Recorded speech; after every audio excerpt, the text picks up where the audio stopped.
Welcome to Mom Matters. I'm your host, Dver, and in the next 10 easy-to-watch minutes, we're going to give you some really practical tips for productive parenting. Tonight is a really serious topic called the super parent trap, and it's all about how to not be a crazy parent and try and do everything all the time for your kids. Joining us is a very wonderful parenting expert herself, Dr. Maureen O'Brien. Dr. Mo used to lead a whole bunch of parenting programs for the very famous Dr. Brazelton at Boston Children's Hospital. She now runs her own coaching and consulting business for parents and corporations, and information about that is at destinationparenting.com, which we'll certainly put on our blog. Okay. She is a frequent speaker. She talks to parenting magazines as an expert all the time. I see you quoted on the Globe this weekend. It was outstanding.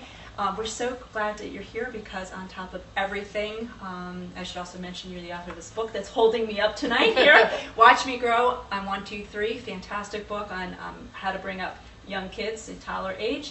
But her kids at this point are 13 years old. What's so amazing is that they're twin boys. Right.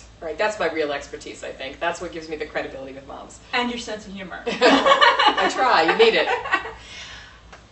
The super parent trap, what is it? Well, it's one of my favorite topics to talk about because it's just so prevalent in today's society. So briefly, I just think of it as parents who really think that they have to do absolutely everything perfectly. They have to sort of protect this bubble around their child so that their child will never fail. And their goal is, well-intentioned, but the way they go about it is actually going to hurt the child's ability to be successful in the future. So it's the parents that are driving to soccer and then ballet and piano lessons and trying to be a PTA mom and all the things that we try and cram in our day and our kids' day. Right. It's sometimes about the parents' expectation of what they're supposed to be. And sometimes it's about just trying to cram too much into any given day. And again, I think, parents need to think about what are their long-term goals and what do they want their kids to remember about their childhood. And if it's all a blur, and mom's anxious all the time, and the child's overtired, and they're eating in the car, that's probably not the kind of childhood we want our kids to have. That's a really good way of putting it. What's the damage that it can create for the parent?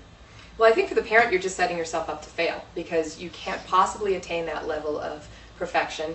And I think, making mistakes as a parent is part of the learning process. And it also is a great thing for your child to see that, sometimes mom messes up or dad messes up. And, it's okay. We recover, we repair, we fix it, we move on. And so I think that the message we give our kids, we need to practice what we preach, which is have fun, try new things, but you can't be good at everything all the time. Right, that's a good point. What's the implication other than maybe having a blurry childhood, as you mentioned, for the kids? I mean, I would imagine it could really have some serious damage to them emotionally. I think that's probably the most dramatic thing, and there's even research out there supporting it. So, for example, this one study recently showed that 3 out of 4 kids are burned out on sports by the time they're 13 years old. So, what's wrong with that picture, and why is that true? Because they're in formal instructional sports at the age of 3 and 4 and 5. And, so this theory that the sooner you start something, the better you'll be at it, I think has real negative implications. The child doesn't feel like they own it. They feel like they have to do it. Whose goal is it anyway? Right. So I think we need to ask ourselves those questions as our kids grow. When I see myself, and I know my friends do the same thing. We all do. You put your kid through some lesson for X number of years, and God, after all that, Right. But it's true, is it you that's the one who's pushing this? Right, Right. And they want to do it. The other thing, quite frankly, is kids also, the most successful people in life are the ones that feel like they're responsible for making decisions and that they have some control over how things happen. And if you take all that responsibility and you overschedule your child, don't allow them to get bored once in a while, they don't have the opportunity to create their own world, to develop their imagination, and to do the kinds of things that will turn into the skill sets you want them to have when they're older. That's really good. Very, very, very valuable information. How do you know? What are the symptoms? How do you know I've fallen in the trap? How do you know you're there? Well, I try not to blame parents for it because usually it's out of the best of intentions. But I do say, ask people you sort of feel it in your gut when you're pushing too hard, or sometimes your child will tell you. I mean, I actually had a mom who had twins, and one loved ice skating and playing hockey, and the other didn't. And she said, what should I do? And the concept of one doing it and the other one not doing it, she thought was a bad thing. And I said, no, he's telling you he doesn't want to. So you need to listen to the voices around you, and you need to try to, if you recognize yourself in an article, about helicopter parents and people who hover too much, chances are you've crossed a line. Well, and I guess there's the flip side too, which is I remember as a kid, my parents sometimes would give me options, do you want to take this kind of lesson or not? And as a kid, you're like, And in some cases, I wish they did push me a little bit more. Obviously, things have changed dramatically, and they're on the other side. But I think getting that feedback from your child is so important. Right, and you are the grown-up. You're the one that's sort of looking at the bigger picture that your child can't see. So things like music lessons or learning a second language that are important, and maybe you need to push a little. I'm not saying that you should go only by what your child says. But I think that it's important to really question why you're doing what you're doing. How much energy is this taking? Is it taking time away from the family as a unit? Do you ever have dinner together as a family? Those are the kinds of questions to sort of keep you on the right side of the line, I think. Okay, good stuff. We're going to take a break, and when we come back, we're going to talk about how to avoid it happening to you and what to do when it happens. We'll be right back. Get a jump on what your preschool kids need to know with Let's Get Ready for Kindergarten from Stacy Kennenberg.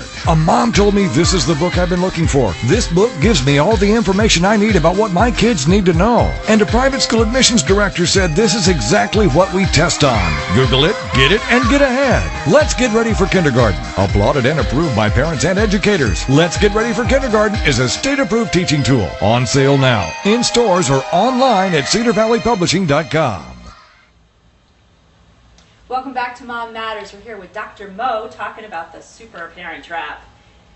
How do you avoid this happening to yourself? I mean, I know. I think it's just so hard because today's society is so much about comparison, and everybody feels like they're under the microscope.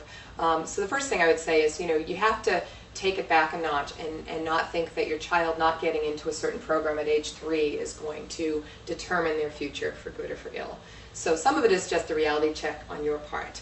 I actually saw a book once called Toilet Train for Yale, and I bought it just based on the title because it shows how crazy we get about these decisions, and we put too much emphasis. So I would say lighten up, realize that your child really lives in the moment, and if you're giving them love and discipline and structure, they don't need to be booked 24/7. Yeah, that's a good point.